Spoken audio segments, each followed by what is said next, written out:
नमस्कार प्यारे दोस्तों, मुन्ना रेलवे क्लासेस में स्वागत है। देखो दोस्तों, मेरे 2 दिन से गला बैठ गया है दोस्तों, इसीलिए मैंने वीडियो नहीं बना रहा था।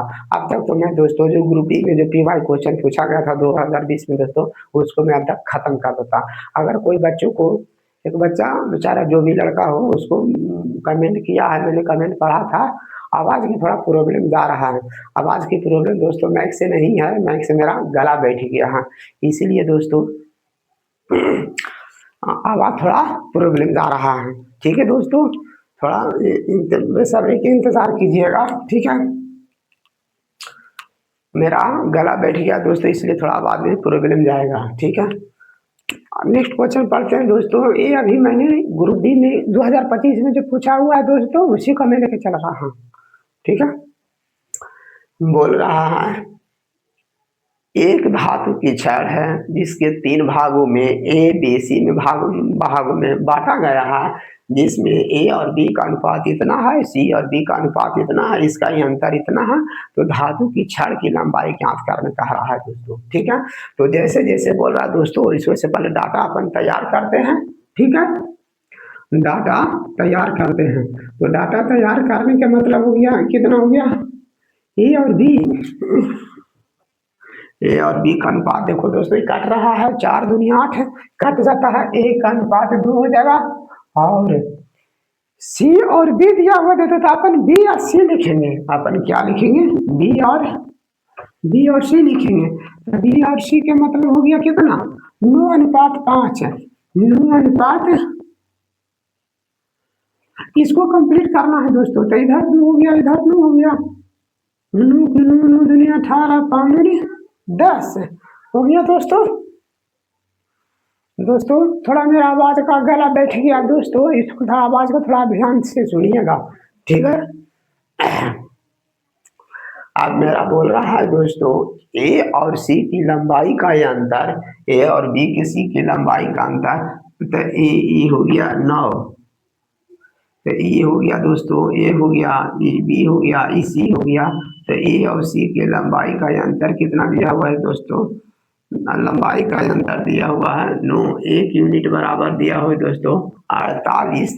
बोल रहा है कि छड़ की कुल लंबाई कितना है, तो छड़ की कुल लंबाई दोस्तों 18, 9, 27, 27, 10, 37, 18, 9, 27, 27, 10 से 1 यूनिट का मान इतना बोल रहा है दोस्तों, तो 37 यूनिट का मान कितना होगा दोस्तों। इसको अपन गुना नहीं करेंगे दोस्तों, 8 सतह 56 यूनिट डिजिट। मैंने क्या बोला था दोस्तों, इस तरह के हिसाब करते हैं दोस्तों, हमेशा 2 बार दिमाग में चलना चाहिए। एक यूनिट डिजिट है विभाज्यता का नियम, कम से कम दोस्तों 80 से 70% दोस्तों यूनिट डिजिट या विभाज्यता के नियम से सॉल्व हो जाता। अगर ये 2 चीज़ अपन याद कर लीजिएंगे दोस्तों, दिमाग ये एग्जाम में हल करते समय, तो आप पक्का है कि आपका किसी स्टूडेंट से आगे निकल पाइएगा। ठीक है, तो 8 सतह 56 आ रहा है दोस्तों, यूनिट डिजिट 6 आना चाहिए। तो 6 किस में है, एक ही ऑप्शन में है दोस्तों, ऑप्शन नंबर डी हो गया। ठीक है, ऑप्शन नंबर डी हो गया दोस्तों। मेरा गला नहीं बैठा रहा था दोस्तों, तो आधा तक मैं इसको पीवाई क्वेश्चन गुरु डी करेला के बाद मैंने आधा में अब तक परसेंटेज में रहा था दोस्तों। इसके बाद मेरा नेक्स्ट वीडियो परसेंटेज का ही रहेगा दोस्तों। ठीक है,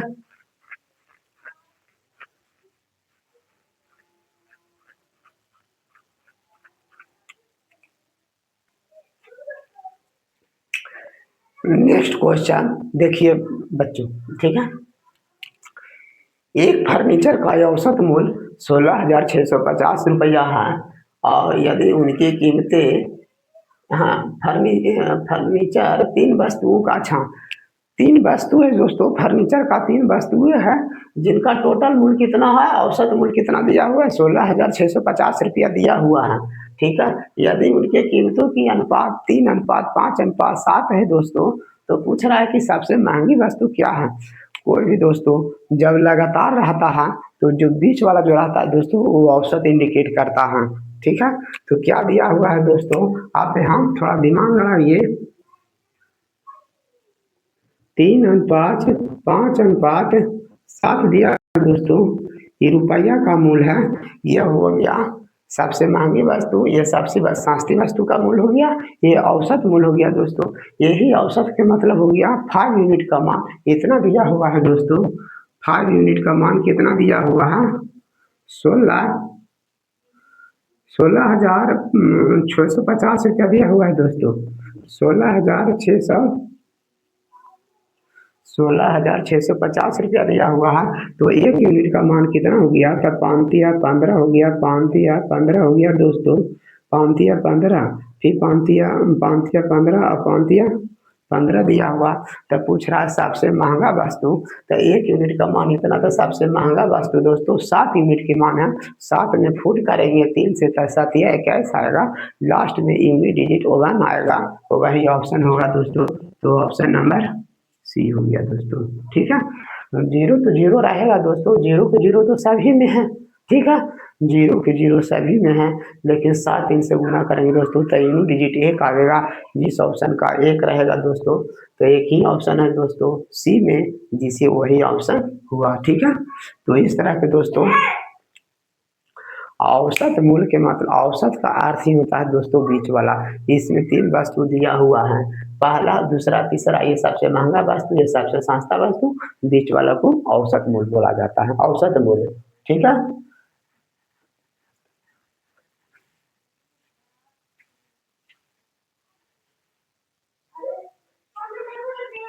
ठीक है दोस्तों, आप समझ गए हो ना?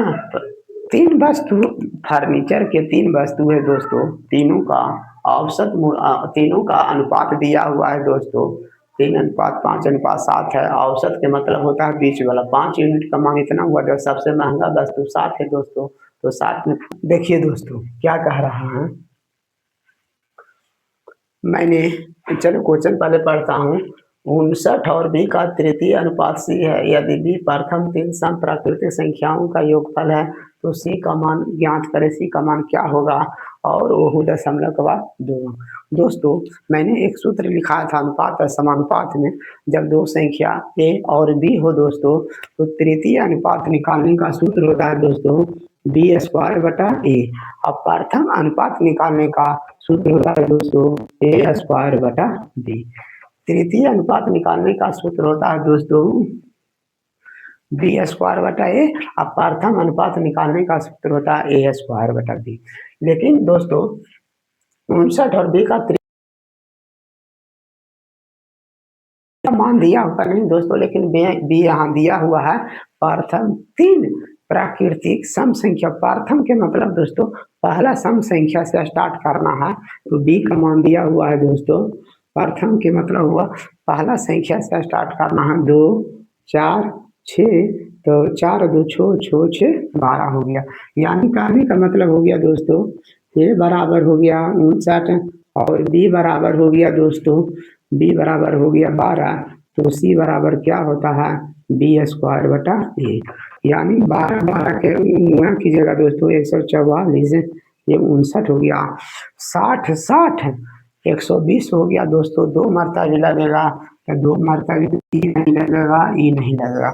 अब समस्या रहा ए या ए लगेगा। ठीक है, तो भाग दीजिएगा दोस्तों, तो कितना आ जाएगा? 1 मरता भी 118 आ जाएगा।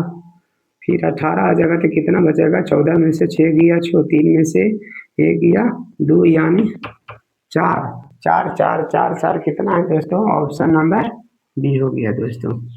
इस तरह के दोस्तों इसको हल किया जाता है। जैसे जैसे बोला दोस्तों बी बराबर यहाँ निकल गया, बी की वैल्यू दिया हुआ है प्रथम 3 प्राकृतिक संख्याओं का। तृतीय अनुपात निकालने के लिए सूत्र होता है बी स्क्वायर बटा ए। ए का वैल्यू दिया हुआ है 59, बी का मान नहीं था, लेकिन बी बराबर आगे दिया हुआ है कि बी का वैल्यू प्रथम 3 संख्याओं का योग है। ठीक है, तो जैसे जैसे क्वेश्चन बोला वैसे वैसे मैंने शूट कर दिया दोस्तों। ठीक है,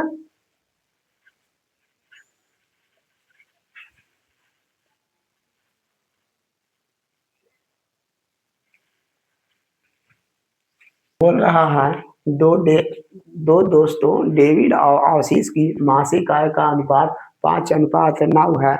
उन्होंने हर महीने 81,000 रुपया बचाता है, तो बताइए कि डेबिट की आय क्या होगा, जबकि उनकी खर्च का अनुपात 2:4 दिया हो।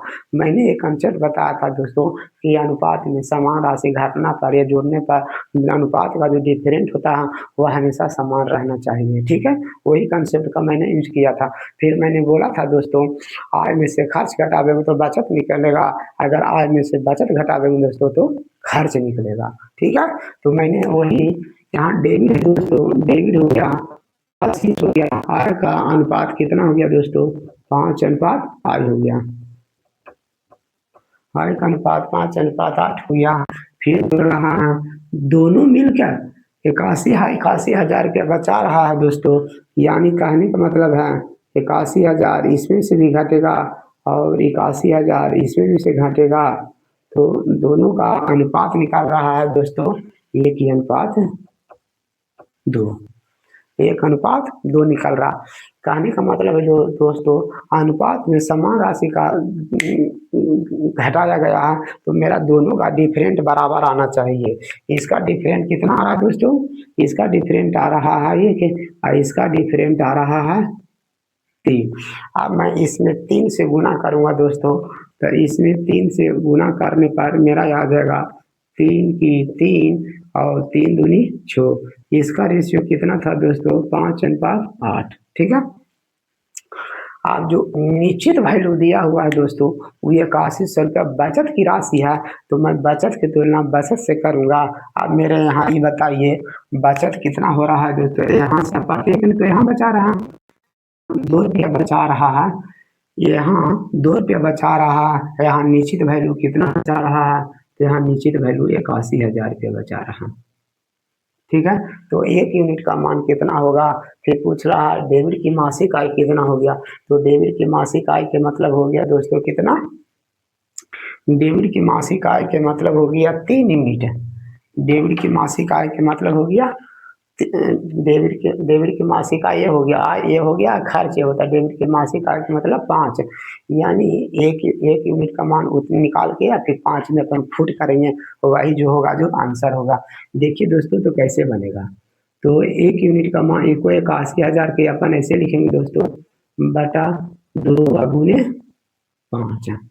यहाँ दिमाग लड़ाइए दोस्तों, यहाँ यहाँ दिमाग लड़ाइए क्या होगा, ये हो जाएगा 1,000 के आधा हो जाएगा 500, अब 500 500 अब 500 में 5 आया, 5 500 में 5 आया, 5 पर 2 जीरो होगा, तो ये ऑप्शन में वही होगा जो 2 जीरो सभी में है, ठीक है। तो 500 तो 5 से गुना करेंगे तब 25 आएगा, अब 25 और 81 से गुना कीजिए तो लास्ट में 5 आएगा, 5 5 साल में आ गया, तो 25 अठिया 200, 200 और 2 हो गया दोस्तों, तो ये ऑप्शन नंबर दोस्तों 2 हो गया, ऑप्शन कितना हो गया, ऑप्शन नंबर बी हो गया दोस्तों, ठीक है। मैंने क्या बोला, इसको काटेंगे तब 500 तो 500 में 5 हुआ, 5 से गुना करेंगे तब 25 आएगा, 25 81 से गुना कीजिएगा दोस्तों, 25 81 से गुना कीजिएगा तो 25 एकम 25 हो गया, हाथ में 2 हो गया, 25 अठिया 200 और 2 हो गया तो 202 हुआ ना, हाँ। तो 202 किस में आ रहा है, 202 यही तो आ रहा, और 202 कहाँ, ये तो 201 हो गया, 203 हो गया, 202 हो गया, तो इस तरह के ऑप्शन नंबर बी हो गया दोस्तों। इस तरह के कैलकुलेशन फास्ट किया जाता है दोस्तों, तभी आप सक्सेस हो पाइएगा, ठीक है। नेक्स्ट क्वेश्चन देखिए दोस्तों क्या बोल रहा है, लेमन चॉकलेट स्ट्रॉबेरी चॉकलेट की कीमत के मतलब हो गया एक चॉकलेट का कीमत दोस्तों, कीमत का अनुपात 22:6 है, और जब उनके परिवार है जो 14 चॉकलेट और 23 चॉकलेट खरीदता है, तो बताइए कि खर्च का अनुपात क्या होता है दोस्तों। मात्रा अलग हुआ, मूल अलग हुआ और खर्च अलग होता है दोस्तों। क्या बोला, मात्रा अलग होता है, मूल अलग होता है, खर्च अलग होता है, तीनों की तीनों राशि अलग अलग होता है। मात्रा का मतलब होता है वस्तु की संख्या आप कितने लिए, 10 लिए, 5 लिए। मूल के मतलब वहाँ लिखा हुआ है दोस्तों प्रति इकाई। प्रति इकाई के मतलब हुआ एक चॉकलेट का मूल्य इतना रुपया के हिसाब से है। तो आपने 10 चॉकलेट खरीदा तो 10 चॉकलेट में जितना खर्चा हुआ उसको अपन खर्च बोलते हैं दोस्तों। यानी खर्च का सूत्र होता है, मैंने लिख देता हूँ दोस्तों, खर्च का सूत्र होता है, खर्च बराबर सूत्र होता है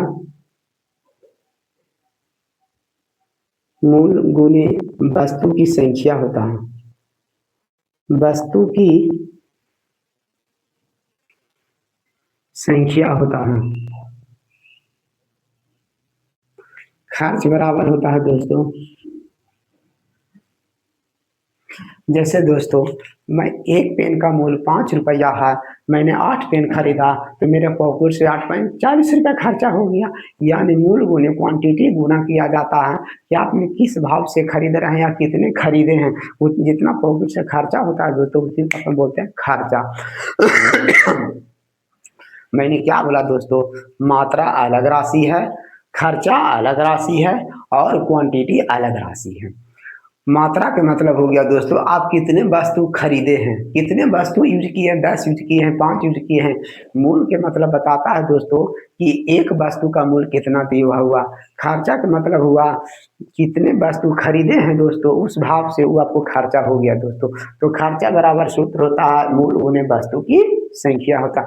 साफ साफ दिया हुआ है दोस्तों प्रति इकाई, प्रति इकाई लिखा हुआ दोस्तों, प्रति इकाई, प्रति इकाई के अर्थ हुआ दोस्तों एक चॉकलेट, एक स्ट्रॉबेरी की कीमत 22:6 है। उसने आदमी ने 14 चॉकलेट खरीदा और 23 स्ट्रॉबेरी खरीदा। तो बताइए कि क्या हुआ। तो मैंने क्या करूंगा दोस्तों, दोनों के गुना करूंगा, सामने सामने गुना करूंगा दोस्तों, ठीक है दोस्तों। अगर इस नाव का कंसेप्ट जानते हैं दोस्तों तो मुश्किल से ये 5 सेकंड या 4 सेकंड का क्वेश्चन था दोस्तों, लेकिन अपन कंसेप्ट के अनुसार चलते हैं क्योंकि दोस्तों हिसाब में कोई ट्रिक काम नहीं करता है दोस्तों। एग्जाम हॉल में जो कंसेप्ट सीखा हुआ रहता है, अच्छा से सीखा रहता है, वही उसका दिमाग वहाँ यूज होता है, ठीक है। तो मैंने चलता हूँ दोस्तों, आप इसको लिख लीजिए, खर्चा बराबर मूल गुने वस्तु की संख्या।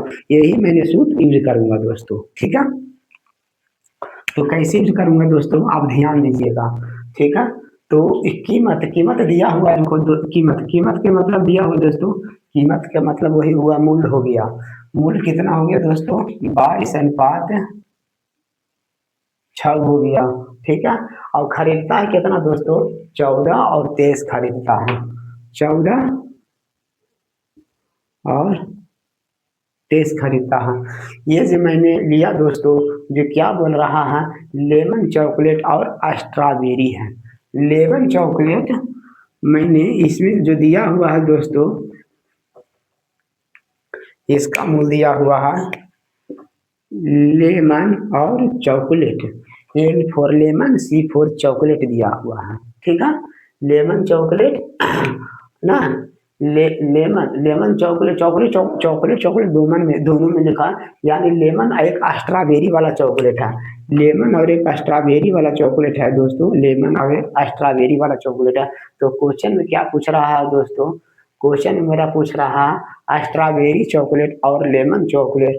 मेरा क्वेश्चन पूछ रहा है दोस्तों स्ट्रॉबेरी चॉकलेट और लेमन चॉकलेट में अनुपात पूछ रहा है दोस्तों, खर्च का अनुपात पूछ रहा है दोस्तों। देखो दोस्तों ये सामने सामने का ये मूल हो गया दोस्तों, ये वस्तु हो गया दोस्तों, ये भी मूल हो गया, ये वस्तु हो गया। कहने का मतलब हो गया दोस्तों ये हो गया एक लेमन चॉकलेट का मूल्य 22 रुपया है, एक लेमन का मूल्य 22 रुपया है दोस्तों। मैंने इसका पहले यहाँ मूल्य खरीदता हूँ दोस्तों, मूल्य दिया हुआ है और वस्तु दिया हुआ, यानी ये मूल्य की कीमत दिया हुआ है, वस्तु की लिखा हुआ, वस्तु के मतलब आप 14 यूज किए हैं, ठीक है। लेमन 22 रुपये के हिसाब से दे रहा है दोस्तों, उसने 14 लेमन चॉकलेट खरीदा है। इधर स्ट्रॉबेरी वाला 6 रुपये के हिसाब से दे रहा है, उसने 23 खरीदा है दोस्तों। तो खर्चा कितना होगा, तो खर्चा सामने सामने वाला का गुना करेंगे दोस्तों, सामने सामने वाला का गुना करने का जाहिर सा बात हो गया दोस्तों 22 में 11 आता है, और 11 एक ऐसी संख्या है दोस्तों जिसमें गायब होने वाला संख्या नहीं है। 11 है जो गायब होने वाला संख्या नहीं है, तो कहने का मतलब होगा दोस्तों मैं 11 का मल्टीपल खोजूंगा। जिस ऑप्शन में 11 का मल्टीपल आ जाएगा दोस्तों वही ऑप्शन होगा। तो 11 का मल्टीपल इस तरफ ढूंढे कि इस तरफ ढूंढे दोस्तों, तो मेरा अनुपात क्या बोल रहा है, स्ट्रॉबेरी और लेमन चॉकलेट। तो स्ट्रॉबेरी या लेमन चॉकलेट 11 किस तरफ आ रहा है दोस्तों, लेमन चॉकलेट। स्ट्रॉबेरी इसमें लेमन इस तरफ आ रहा है, लेकिन क्वेश्चन मेरा ई वाला रेशियो बोल रहा है दोस्तों, तो 22 मेरा इस तरफ चला जाएगा, 22 मेरा उस तरफ चला जाएगा दोस्तों। तो इस तरफ जो रेशियो दोस्तों 11 से कटने वाला रहेगा वही ऑप्शन होगा। तो 11 से काटने वाला दोस्तों एक ही का ऑप्शन है, कितना छो अल्टरनेट संख्याओं का अंतर ना होता है। 11 का विभाजता का नियम क्या कहता है कि अल्टरनेट संख्याओं का योग का अंतर हमेशा 0 या 11 आना चाहिए, 0 या 11 आना चाहिए। 6 7 ये ना होगा दोस्तों, 9 1 10 ये भी नहीं होगा, 6 7 1 8 ये हो जाएगा दोस्तों, 4 1 ऑप्शन नंबर सी हो गया दोस्तों, ऑप्शन नंबर सी हो गया। ठीक है, मैंने दोस्तों कोई ट्रिक कोई नहीं, मैं कंसेप्ट के साथ चला। कंसेप्ट में मेरे को मालूम है दोस्तों, मैंने बार बार पहले ही से बोल रहा था, कोई भी हिसाब हल किया करो तो कम से कम यूनिट डिजिट और विभाज्यता का नियम, दो बात तो हमेशा दिमाग में चलना चाहिए दोस्तों।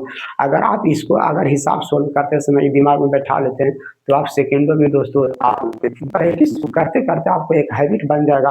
हैबिट इतना बन जाएगा दोस्तों कि आप क्वेश्चन देखते के साथ आप सेकेंडों में लगा सकते हैं। पहले उसमें कंसेप्ट यूज करने के बाद अगर मान लिया जाए 11 गायब होने वाला रहा था दोस्तों, तो अपन 11 थोड़ी कर सकते थे। ठीक है, तो मैंने अब कंसेप्ट बता देता हूँ दोस्तों, ऑप्शन नंबर सी होगा, ऑप्शन नंबर सी होगा। ठीक है, तो कैसे किए दोस्तों, आप देखो मैंने गुना करता हूँ दोस्तों। ठीक है, मेरा क्वेश्चन पूछ रहा है दोस्तों, पहले क्या बोल रहा स्ट्रॉबेरी और उसके बाद लेमन स्ट्रॉबेरी, तो मैंने स्ट्रॉबेरी का लेमन लिखा। लेमन का कीमत कितना है दोस्तों, 22, खरीदा है कितने, 14। ठीक है, खर्चा का लिख रहे हैं दोस्तों, स्ट्रॉबेरी 6 है दो दोस्तों, 6 और खरीदा है कितना, 23 है। ठीक है, अब आप इसको काटना है तो काट सकते हैं दोस्तों, तो काटेगा तो कितना कटेगा, 3 दूनी 6 और 11 दूनी 22 है, तो तैतिया हो गया, तैतिया हो गया 69, तैतिया 69 हो गया, आई हो गया 114।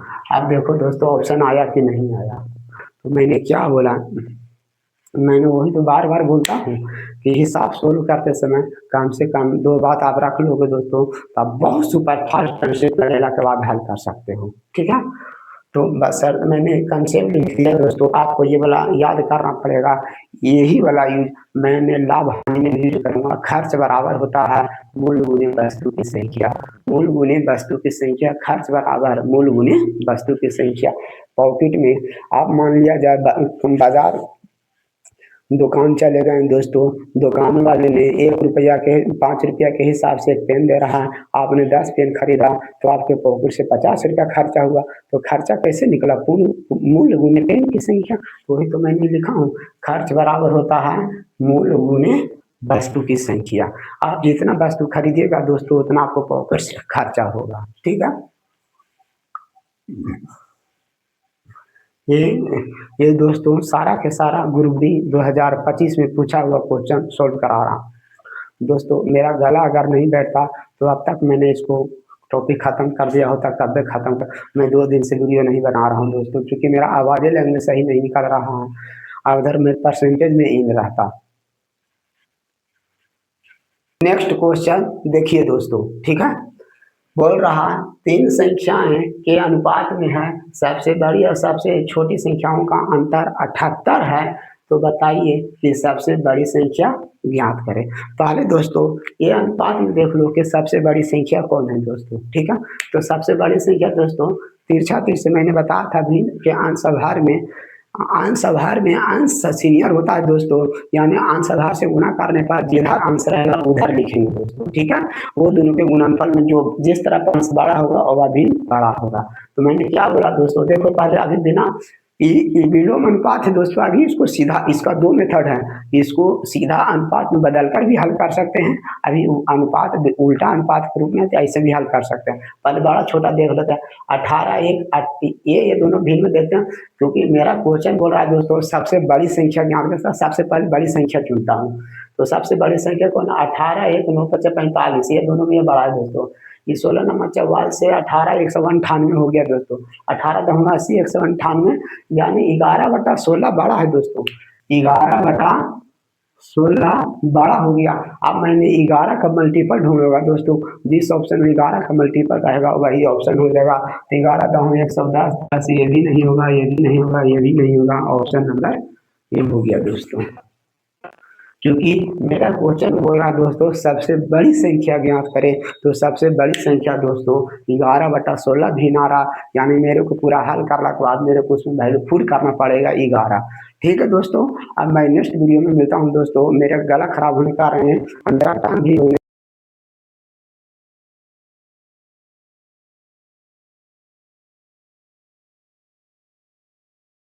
मुझे बताएं कि मेरे को यहाँ समस्या है, मैं उस समस्या को दूर करने के लिए तैयार हूँ दोस्तों। ठीक है, बाय बाय दोस्तों। बच्चों, जो बच्चों को ये वीडियो अच्छा लगे वो वीडियो को लाइक और शेयर जरूर करें दोस्तों। ठीक है, और चैनल को अगर नया है दोस्तों तो चैनल को सब्सक्राइब भी जरूर करें। ठीक है।